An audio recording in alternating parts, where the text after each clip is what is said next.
আমি বসে বসে বই পড়ছি, নামের বই পড়া আর কি। কাজ তো অন্যটা করছি, মানে বইয়ের ভেতর মোবাইল নিয়ে বসে গেমস খেলছি। বসার রুমে আপু টিভি দেখছে, হঠাৎ আপুর ফোনটা বেজে উঠল। হ্যালো, কে বলছেন? আপনি শারমিন আপু তো? হ্যাঁ, কেন? আপনার ভাইকে সাবধান করে দিবেন। ওর সাহস হয় কি করে ফোন বন্ধ করার? তোমার নাম কি? নীলা। নীলা?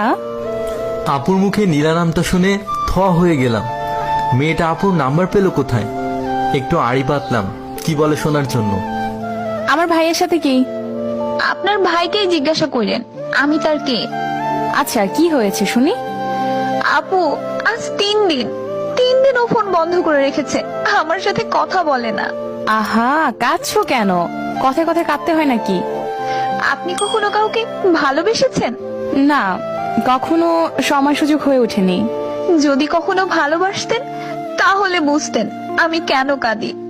কত যে কষ্ট হয় ওকে না দেখলে, ওর কথা না শুনলে। আজ 3 দিন আমার সাথে দেখা করে না, কথা বলে না। আচ্ছা, কেঁদো না। আমার ভাই কেন এমন করে? আচ্ছা আপু বলেন তো, ভালোবাসায় রাগ অভিমান থাকবেই।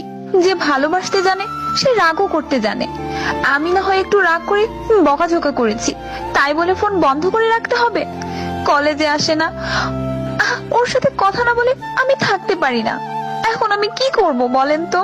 আচ্ছা, কেঁদো না, আমি দেখছি। আপু ফোন রেখে আমার রুমে আসতে লাগলো। আমি তাড়াতাড়ি বই খুলে পড়তে লাগলাম। এমন একটা ভাব নিচ্ছি যেন গভীর মনোযোগ দিয়ে পড়ছি। জনি, এই জনি, এই জনির বাচ্চা, ডাকি কানে যায় না? কি হয়েছে আপু, এত ডাকছো কেন? দেখছো না পড়ছি।